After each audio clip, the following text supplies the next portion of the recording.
Muy buenas noches y bienvenidos a Depredadores. En la sesión de hoy vamos a hablar de un personaje histórico especialmente sanguinario.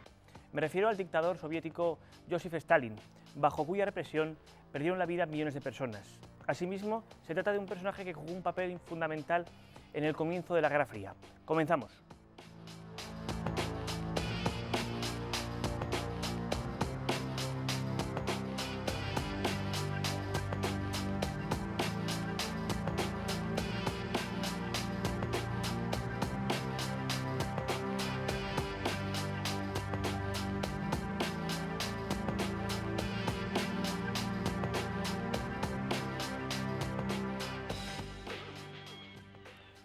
Para tratar un caso así necesitamos la presencia de un invitado especial como es el caso. Me refiero al profesor Miguel Ángel Ruiz, que es profesor titular de Historia Moderna en la Universidad de Zaragoza. Muy buenas noches. Hola, buenas noches. Es un caso especial el de esta noche, porque por un lado tenemos a un personaje que desde luego tiene la suficiente categoría, en el peor de los sentidos, como para ser objeto de estudio de nuestro programa, pero al mismo tiempo tiene un protagonismo muy importante en la política del siglo XX, si no me equivoco. Sin duda, para muchos es una de las figuras esenciales de esa historia del siglo XX porque está prácticamente desde sus inicios ligado a la Revolución Rusa desde sus inicios y cuando muere en 1953 se ha iniciado ya el periodo que se conoce como la Guerra Fría, que se mantendría hasta la caída del muro de Berlín en 1989. Por lo tanto, marca de una forma muy clara, es uno de los grandes personajes del siglo XX.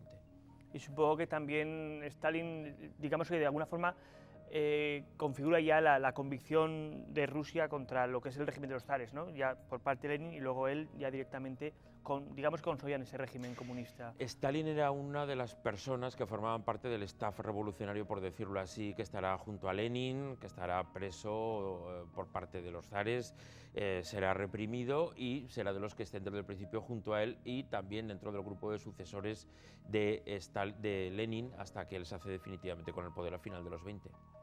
Y entonces, ya que estamos en el programa de Depredadores, la pregunta es la lógica para empezar. ¿Por qué en Depredadores? Digamos que, ¿qué es lo que ha hecho que Stalin pase a la historia desde el lado oscuro? Sin duda por el gran número de personas que mueren durante el periodo en que él está en el gobierno, tanto en lo que se llamará el Gulag, en la expresión de Solzhenitsyn, el intelectual ruso, pues que ha quedado un poco en el tiempo, es decir, campos de concentración, diríamos, para que nos podamos entender, pero también porque desencadena purgas muy importantes dentro del propio partido. Él es el que ordena asesinar a Trotsky, su viejo compañero, y porque desencadena pues todo un movimiento de represión, no solamente en la Unión Soviética, sino en el resto del mundo. O sea que bajo el gobierno de Stalin vemos que se han hablado aquí de dos conceptos, el concepto de Gulag y el concepto luego de las purgas. Digamos, por compartir un poco con el conocimiento de los telespectadores, ¿cómo definirías el Gulag, aunque ya lo has hecho con el campo de concentración, y qué es exactamente una purga? Bueno, lo del campo de concentración es más o menos conocido y aunque los campos de concentración... En Siberia, ¿no? Estaban ahí situados... En Siberia, pero no solamente en Siberia, fundamentalmente en las zonas frías del territorio soviético, y Siberia es quizá una de las clásicas, pero también va a haber en otras zonas. El campo de concentración, que no será un campo de concentración de exterminio al estilo de los de Hitler, lo que pasa que las condiciones, al igual que en otros sitios donde hubo campos de concentración, como la España de Franco o como otros sitios de Europa, pues van a ser también donde van a morir muchas personas. La purga, como todo el mundo puede comprender, igual que pasa con el cuerpo humano, es cuando se hace un tratamiento para depurar de la parte enferma. Desde el punto de vista de un político, porque no solamente lo han hecho Stalin, sino muchos otros, se trata de eliminar la parte enferma de la sociedad, que se supone que sería la opuesta al propio régimen y a la propia persona. Esa sería más o menos la definición de purga, y eso se hace de forma constante, es decir, eliminar a los opositores o a los compañeros del partido que en un momento determinado discrepan de la línea fundamental. En nuestro programa, desde luego, ya hemos tenido ocasión de comprobar que ese sistema, esa limpieza de disidentes de régimen, pues lo han utilizado efectivamente un montón de dictadores. Vamos a pasar ahora a ver la ficha de nuestro personaje de hoy. Nombre: Josip Vissarionovich Zugashvili Stalin. Lugar y fecha de nacimiento: Gori, Georgia, 1879. Fecha de su muerte: Moscú, 1953. Número de víctimas: 5 millones de encarcelados hasta enero de 1937, 7 millones de detenidos entre enero de 1937 y diciembre de 1938, 1 millón de ejecutados y 2 millones de muertos en los campos. Lugar de los crímenes: todo el territorio nacional de la URSS. Naturaleza de los hechos: deportaciones masivas, torturas, asesinatos y ejecuciones.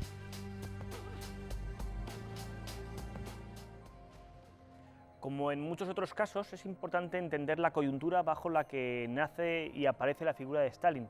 Por eso lo que voy a preguntar ahora al profesor es sobre precisamente esa Rusia, digamos casi prerevolución, ¿no? Esa Rusia de los zares que da paso a Lenin y digamos que es el germen, supongo, de la mentalidad revolucionaria de Stalin. Bueno, pues la Rusia de los zares y del último zar, Nicolás II, es una de las últimas muestras del antiguo régimen en Europa. A lo largo del siglo XIX se había ido dando una transformación de carácter liberal mediante la puesta en marcha de constituciones, de sistemas parlamentarios, con mayor o menor profundización de la discusión y del debate en línea liberal, y la Unión Soviética era la Rusia anterior a la Unión Soviética, la Rusia de Nicolás II, era un enclave del viejo absolutismo. Lo que se hizo desde el poder en esos momentos es impedir cualquier tipo de transformación política. También es verdad que en una sociedad fuertemente rural, el 95% de la población, grosso modo, vivía en el campo. Había solamente una minoría que vivían en Moscú y San Petersburgo, las dos grandes capitales, y algún otro pequeño foco. Y el resto era una población que no tenía el tipo de socialización política más sofisticada que en otros sitios de Europa. En todo caso, el zar gobernaba con mano de hierro, como se va a demostrar pues, en la terrible represión del llamado Domingo Sangriento en 1905, con motivo también de lo que había sido el resultado penoso para los rusos del desenlace de la guerra ruso-japonesa. Y entonces vamos a pasar ahora a lo que es la persona física de Stalin. Esos son los comienzos, la situación en la que él nace. Entonces, ¿nos puedes comentar un poquito sobre su biografía personal? ¿Quién es Stalin realmente, antes de ser el gobernador? Stalin es el hijo de un zapatero muy modesto, un tanto alcoholizado parece, que tiene problemas de integración en su propio entorno, que va a pasar a un seminario en el que se va a formar durante unos años, que cantará en el coro de la iglesia. Ese tipo de evoluciones infantiles que nos llaman especialmente la atención.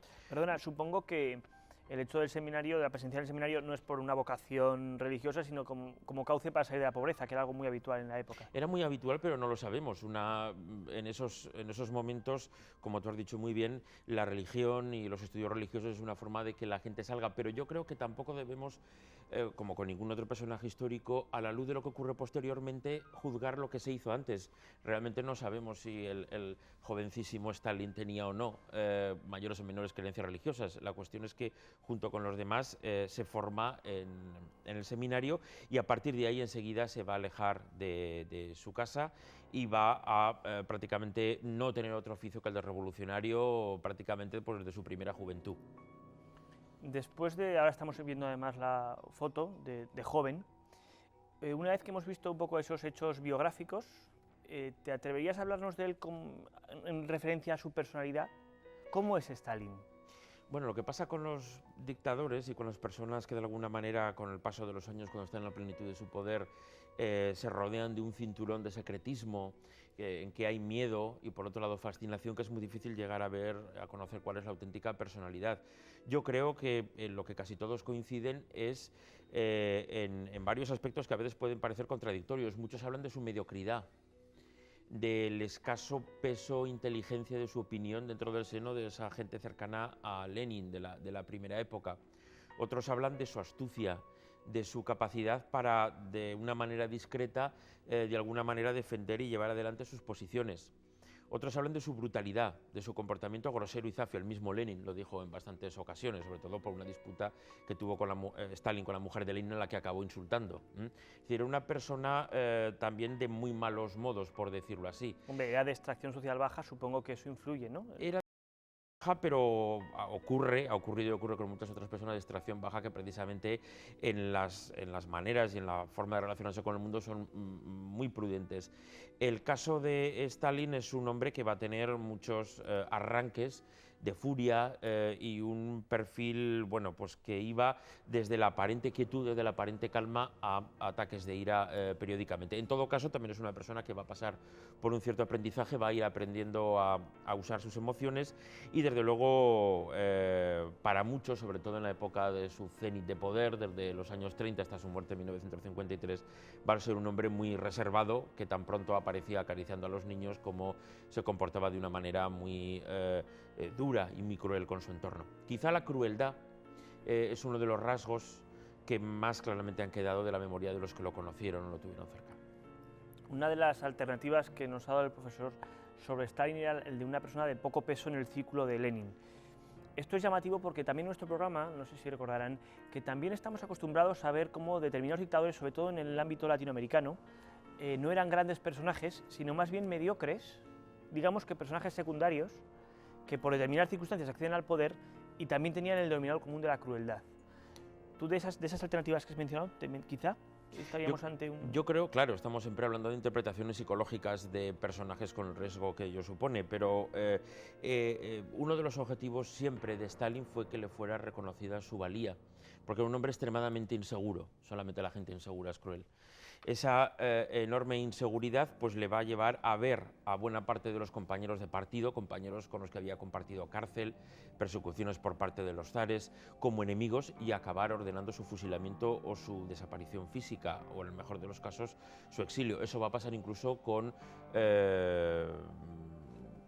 personas muy cercanas a él, amigos, familia, etcétera. Es decir, yo creo que sí que podría haber un nexo de unión con otros dictadores o con otras figuras que han tenido o que se han sentido preteridos en algún momento y luego quieren compensar con un enorme reconocimiento público y con un culto a la personalidad, pues esos problemas de sus inicios. Vamos a pasar ahora, estamos viendo de nuevo imágenes de Stalin en diferentes momentos de su vida, y ahora enseguida pasaremos a ver el vídeo que recorre un poco esos datos que has mencionado y otros más, hasta, digamos, pues incluso la referencia de los datos de las víctimas, que luego comentaremos que son datos muy dudosos porque no hay realmente seguridad en cuanto a cifras. Vamos a ver el vídeo. Nacido en el seno de una pobre familia georgiana, su infancia la vivió en un ambiente de miseria, suciedad y analfabetismo en medio de frecuentes palizas de su alcoholizado padre.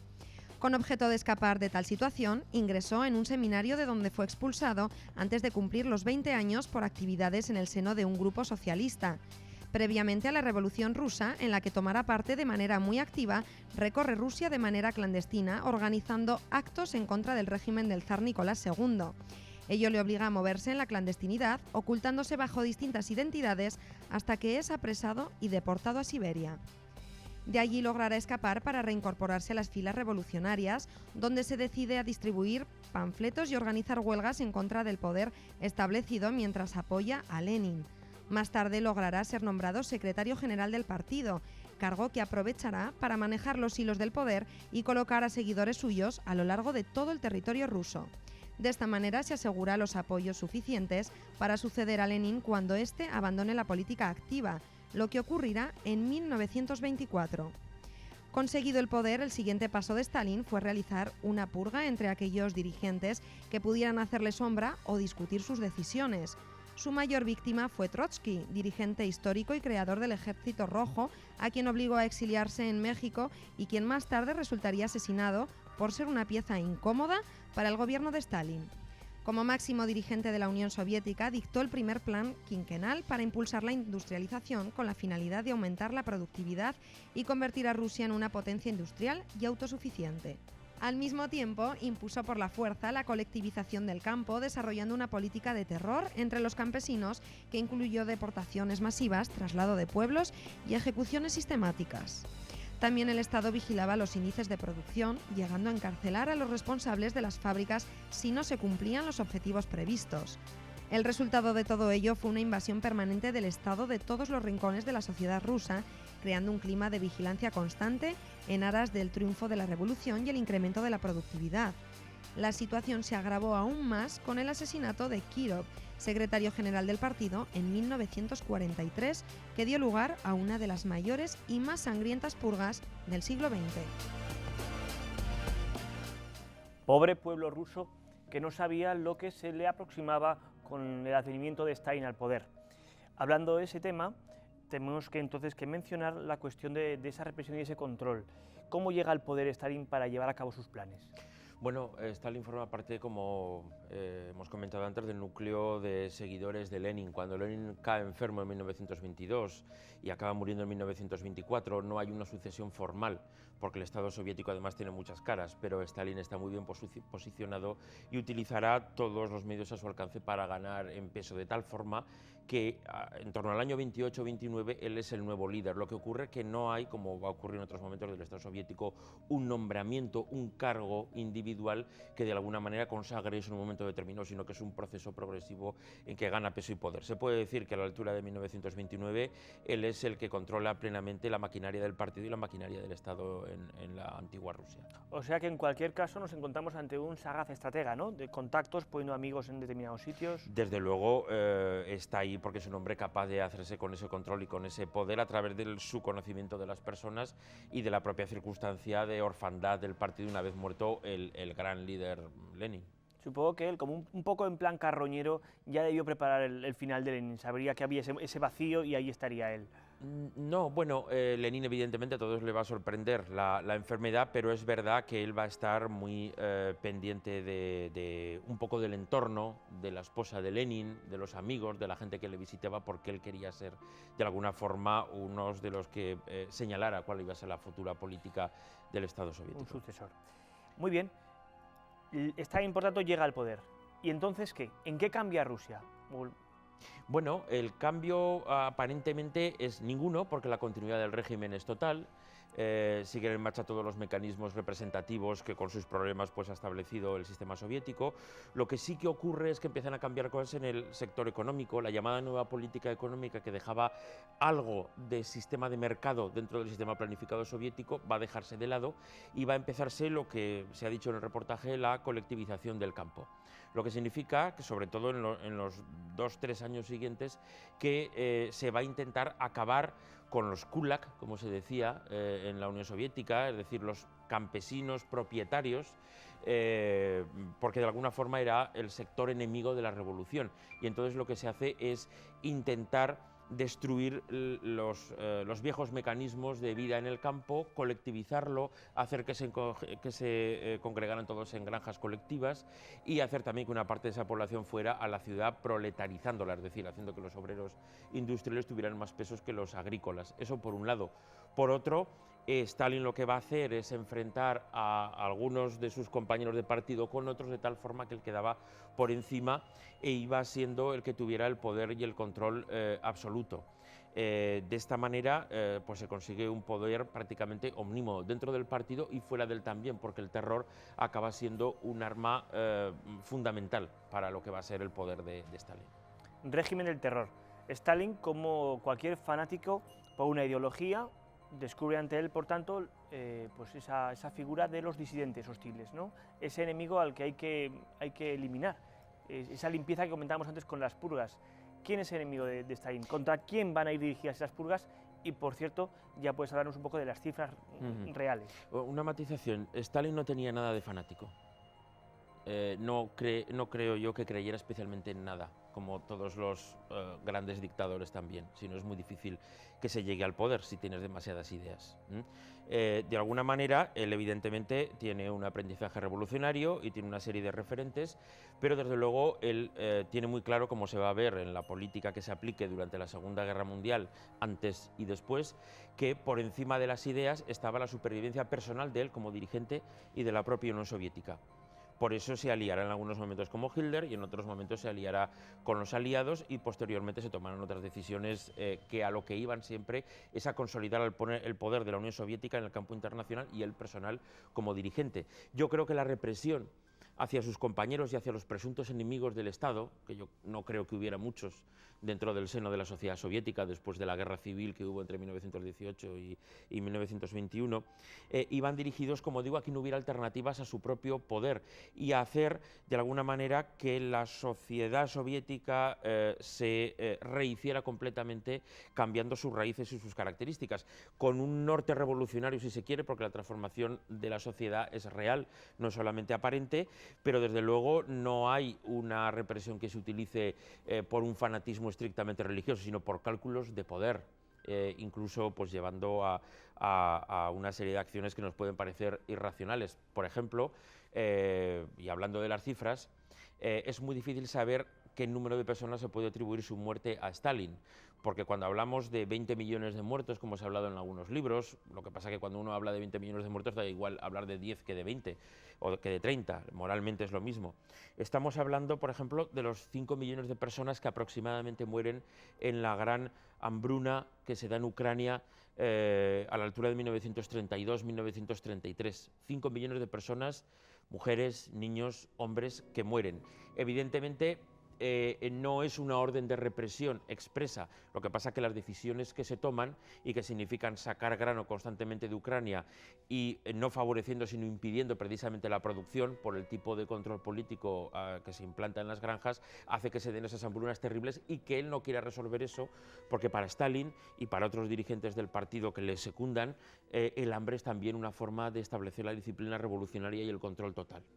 Eso no quiere decir que muchos comunistas honestos y conscientes bueno, pues de que tenía que ser otra cosa la revolución, se opusieran y discutieran esta situación, y de ahí es donde nace la persecución, pero no tanto de que se defendieran políticas derechistas, políticas prooccidentales o políticas conservadoras, sino de personas que no secundaban esta utilización de la sangre y el fuego a la hora de conseguir esos fines. De entre la información que ha dicho el profesor, que desde luego es sumamente interesante, me quedo también con ese matiz del fanático versus el calculador que se quiere mantener en el poder. Me imagino que eso podemos volver a utilizarlo con nuevos casos. Hablamos de represión, hablamos de millones de víctimas. Exactamente cómo se reprime.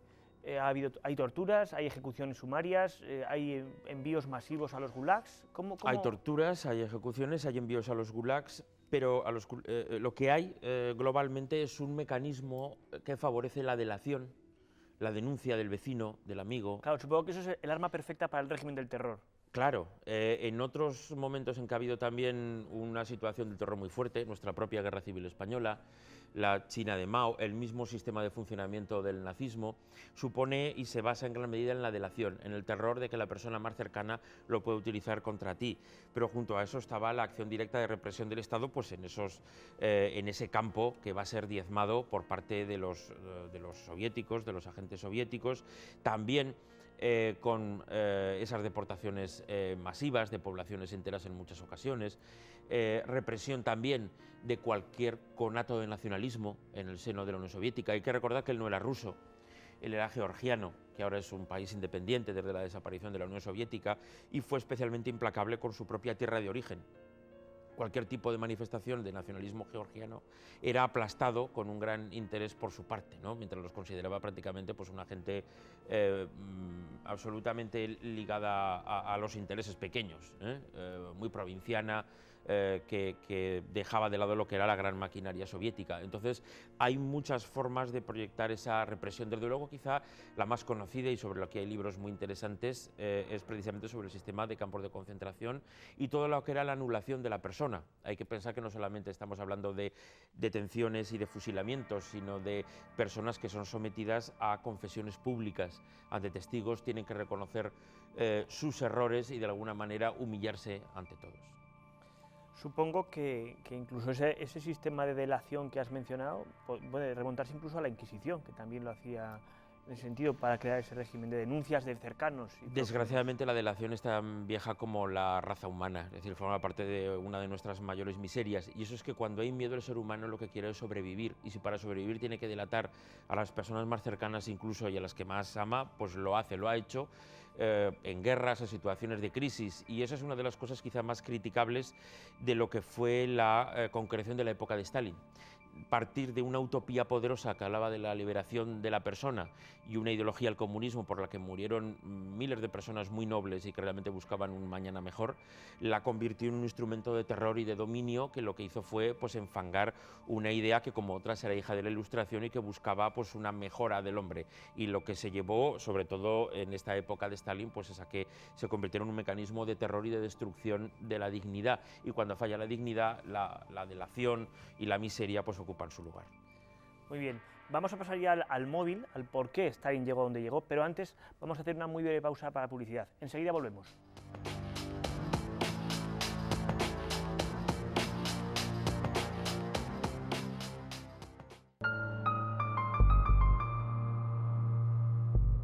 no me resisto antes de preguntarle al profesor por las finalidades objetivas de Stalin, las personales. Has hablado antes de los campos de trabajo, distinguiéndolos de los campos de exterminio. Pero no en el fondo no es lo mismo, lo digo porque las condiciones de trabajo eran tales que casi parece una especie de campos de exterminio camuflados. Sí. Porque ¿qué porcentaje podía haber de supervivencia? Bueno, es difícil hablar de porcentajes porque además varían de una zona a otra y de unos momentos u otros, pero en algunos casos podríamos hablar de más de la mitad de la gente que moría o incluso más, ¿no? Sobre todo yo a lo que me quería referir es que mucha gente cuando ahora le nombran un campo de concentración piensa automáticamente en Mauthausen o Dachau, sitios donde se llevaban a los judíos para ser exterminados. En ese sentido, aunque también hay antisemitismo en la Unión Soviética de Stalin, y no le faltaba de nada, no le faltaba ningún ingrediente, no son campos que estén buscando activamente la eliminación física de toda una etnia.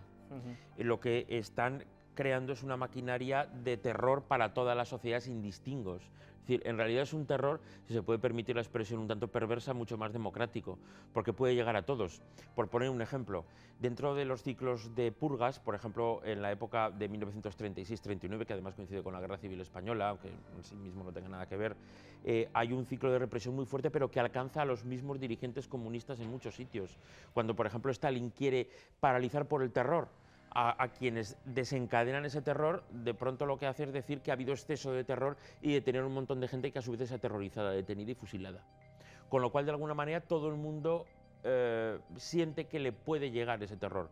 No te salva el que seas un buen militante comunista o que realmente hayas participado en la delación a otros. Puedes también caer igual, y eso genera un círculo de terror interminable que llega a todos, incluidos las personas que van a estar con Stalin hasta el final.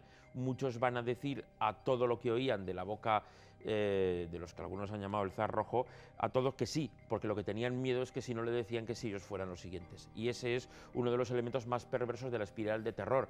En otros casos, uno sabe que si está en una posición ideológica determinada, está seguro, aunque haya tenido que vender su alma, por decirlo así. Aquí en este caso no había a quien venderla, porque el terror le podía llegar en cualquier momento. Típico también de muchos dictadores, ese régimen de miedo. Vamos a pasar entonces al móvil de Stalin. ¿Por qué? ¿Qué persigue a lo largo de su vida con ese objetivo tan claro de situarse al frente de Rusia? ¿Enriquecimiento personal? ¿Una cuestión de poder? ¿De ideología? ¿Hemos descartado esa posibilidad? ¿Qué busca Stalin? Evidentemente hay una ideología conductora, hay un marxismo-leninismo y hay una defensa de esas tesis, pero como se verá en la Europa posterior a la Segunda Guerra Mundial, cuando hace falta apoyar un régimen comunista lo apoya, y cuando hay que cortar con él porque no favorece los intereses nacionales del país o su propia posición, corta con él. Por lo tanto, hay una utilización estrictamente pragmática por parte de Stalin. Como todos los hombres apasionados por el poder, el dinero les da igual. ¿Qué necesidad tenía Stalin? También se me ocurre la figura de un dictador mucho más cercano a nosotros como Franco, de tener dinero personalmente si todo ya era de él. De alguna manera, aunque estos regímenes sean corruptos por sí, lo que nos encontramos es con una vocación terrible, total y absoluta por el poder. Yo lo que creo es que Stalin disfrutaba del poder en sí mismo y el objetivo era ese poder, y en la medida en que él era presentado ante el mundo como el constructor de la Unión Soviética, identificado con la idea de la Unión Soviética, la causa de la Unión Soviética era la suya, desde ese punto de vista. Pero eso no nos tiene que hacernos llevar que tomara decisiones que fueran en su contra cuando hacía cualquier acto internacional. Por ejemplo, la ayuda al bando republicano en la Guerra Civil Española no fue gratuito por su fe democrática, por ejemplo, ya que había sido abandonada la República por los franceses y por los ingleses, sino porque parece que tenía la obligación de aparecer como el defensor moral de una opción opuesta al fascismo en un momento determinado. Pero luego, en el año, poco antes del inicio de la Segunda Guerra Mundial, en el año 39, era un pacto con Hitler y con los nazis. Es decir, que ahí hay un pragmatismo muy fuerte, porque el objetivo básico es siempre mantenerse en el poder y salvar a la Unión Soviética, porque era su plataforma de poder. Vamos a pasar ahora a lo que es el papel de la comunidad internacional. Sin entrar en la cuestión de la Segunda Guerra Mundial, ¿qué papel juega la comunidad internacional durante el régimen, durante el gobierno en concreto de Stalin? Bueno, las grandes potencias internacionales occidentales tardaron mucho en entender qué cosa nueva era el régimen de 1917, ¿no? La Revolución Rusa. Hay una gran curiosidad de la derecha y de la izquierda. Cuando se empieza a conocer el régimen y cuando empieza a aparecer Stalin, bueno, pues también hay muchas dudas sobre ese papel, pero inicialmente habrá un cierto rechazo y una cierta prevención hacia Occidente.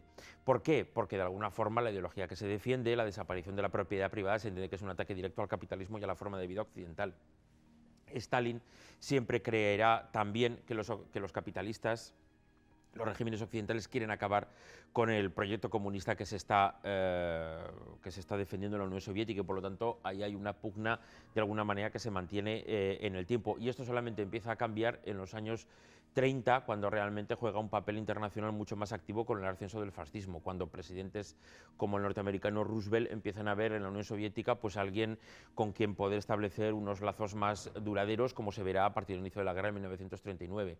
Lo que sí es verdad que Stalin buscaba una cierta relación conforme Hitler se iba haciendo más fuerte desde la llegada de este último al poder en 1933, y verán los occidentales mucha pasividad y que estaban muy dispuestos a ceder ante las presiones de Hitler. Esa es una de las razones, además de su pragmatismo ideológico, por decirlo así, que hace que se acerque a Hitler y firme con él el llamado pacto Ribbentrop-Molotov, que significa que no va a haber una agresión entre Alemania y la Unión Soviética, y que el territorio de Polonia, que ya en el pasado había estado en siglos anteriores bajo la dependencia de los dos imperios, el alemán y el ruso, pues de facto pues iba a ser repartida una vez que se iniciara el conflicto. Un acuerdo que por otra parte le salió mal, porque los alemanes incumplieron su palabra. Yo creo que no le salió mal, porque el objetivo que tenía Stalin y el de Hitler era el mismo. Yo creo que a ninguno de los dos le salió mal, era ganar tiempo, porque Hitler lo que quería era someter a Europa occidental y Stalin lo que quería era tiempo, porque sabía que tarde o temprano iba a tener que enfrentarse con Hitler, él lo sabía, necesitaba tiempo para prepararse, y realmente esos 2 años que median entre la firma del acuerdo y el inicio de la invasión de los alemanes en el frente del Este, en el verano del 41, junio del 41, lo utiliza Stalin para rearmarse y para hacer un esfuerzo muy grande que no hay que olvidar, y en eso hay que ser justos también con Stalin. Gracias a ese esfuerzo los aliados ganarán la guerra frente al fascismo. No hay que olvidar que Stalin que las tropas alemanas quedaron exhaustas después de la campaña tiene rusa. todo este historial que estamos viendo, que es innegable, pero también Stalin va a optar por hacer posible la victoria de los aliados.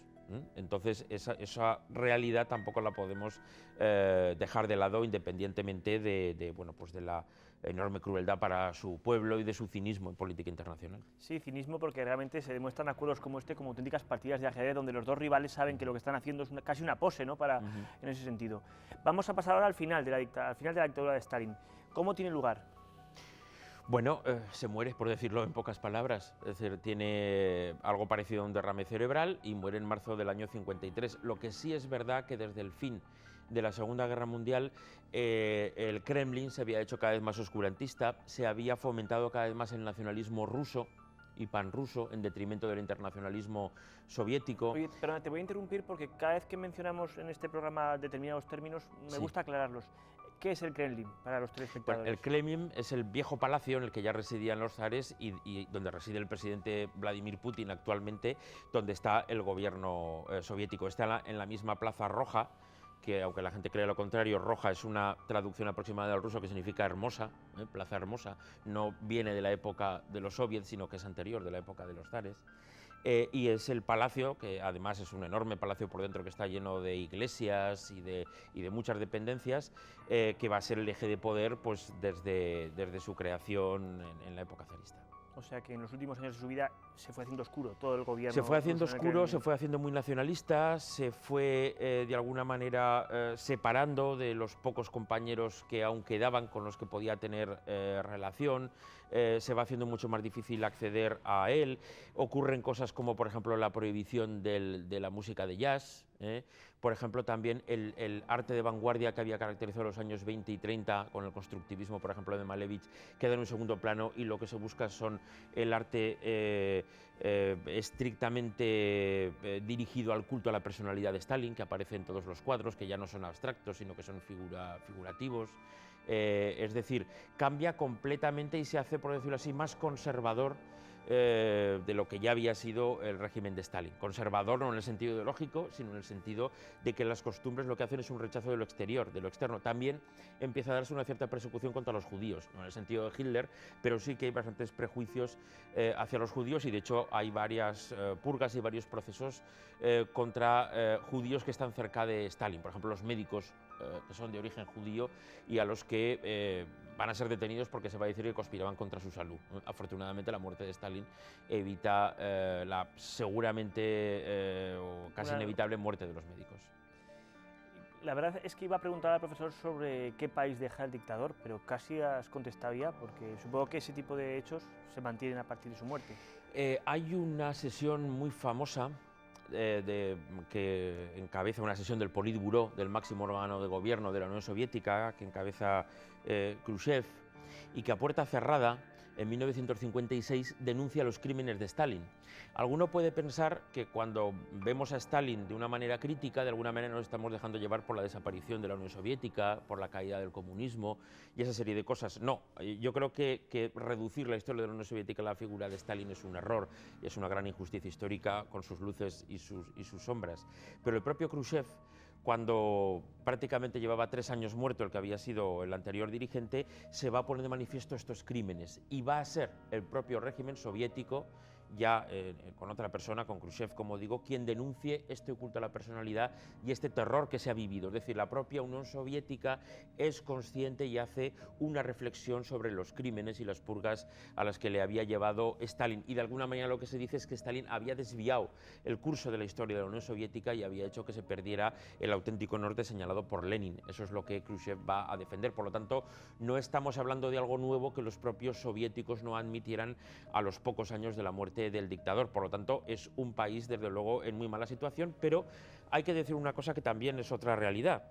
La época de mayor cuota de poder de toda la edad contemporánea de la Unión Soviética y de Rusia, más allá de la duración del régimen comunista, se da con Stalin. Por eso hoy día, a veces quizá nos sorprenda cuando vemos en los telediarios la gente que lleva pancartas de Stalin. Decimos, ¿cómo es posible? Gente que lleva pancartas de un depredador, que diríais vosotros en este programa. En realidad están llevando esa pancarta porque están orgullosos de que tuvieron un presidente que les llevó a ser la gran superpotencia del planeta junto con los Estados Unidos. Y así intentan compensar pues, la situación de deterioro que han sufrido en los años 90, en la época de Yeltsin o en la última época de la Unión Soviética también, o el hambre y los problemas que aún pues, arrostran importantes sectores de la opinión pública soviética. Es decir, no se piensa tanto en los muertos como en el papel que tuvo. Y de hecho, si me permites, yo recuerdo que cuando visité el Kremlin y las tumbas de los dirigentes que están detrás del mausoleo en donde aún yace Lenin, la única tumba que tenía flores frescas era la de Stalin, lo cual dice mucho de, a pesar de que una buena parte de familias rusas tienen gente a la que llegó la cólera y el terror de Stalin, hay un cierto culto, una cierta veneración hacia el papel o la proyección que le dio a la Unión Soviética y a la vieja Rusia el gobierno de Stalin. De ahí que muchos rusos pues no acaben de condenarle o haya sentimientos ambivalentes sobre su persona. Claro, es que yo iba a preguntarte ahora sobre lo que piensan los rusos hoy día. Yo por un momento he pensado que estarían de acuerdo con esa figura de Stalin como el que corrompió de alguna forma la doctrina de Lenin, ¿no? En parte sí. Pero por lo visto casi pesa más entonces esa sensación casi de poder militar que tuvo. Hombre, yo creo que nadie sensato, tenga la ideología que tenga y por muy comunistas que pueda seguir habiendo en el territorio soviético, querrían volver a un régimen de terror que demostró que devoraba a sus propios hijos y que de alguna manera pues, hería de muerte, porque para mí una de las causas a largo plazo de la desaparición de la URSS es el fracaso del proyecto democrático, igualitario, radical que significaba la Unión Soviética. Y una de las razones de ese fracaso es que Stalin lo que hace es convertir ese proyecto inicial pues en una dictadura sanguinaria y terrible. Desde ese punto de vista yo creo que nadie en su sano juicio quiera volver. Pero es verdad que hay una bueno, pues una cierta añoranza de una época en que los occidentales miraban con muchísimo respeto a los rusos. Por eso, de alguna manera, el presidente Putin, aunque no venga al caso, está reafirmando sus cotas de poder cada vez más autoritario, porque de alguna manera eso es bien visto por buena parte de la población rusa. Pero yo creo que Stalin, y los rusos son muy conscientes de ello, es una etapa muy felizmente superada de la historia rusa, aunque haya dejado una huella pues muy fuerte e indeleble, ¿no?, en la propia historia del pueblo ruso. Y ya para terminar nuestro programa de hoy, pues una cuestión que entra dentro del terreno de la elucubración. ¿Qué habría ocurrido con Rusia sin la presencia de Stalin?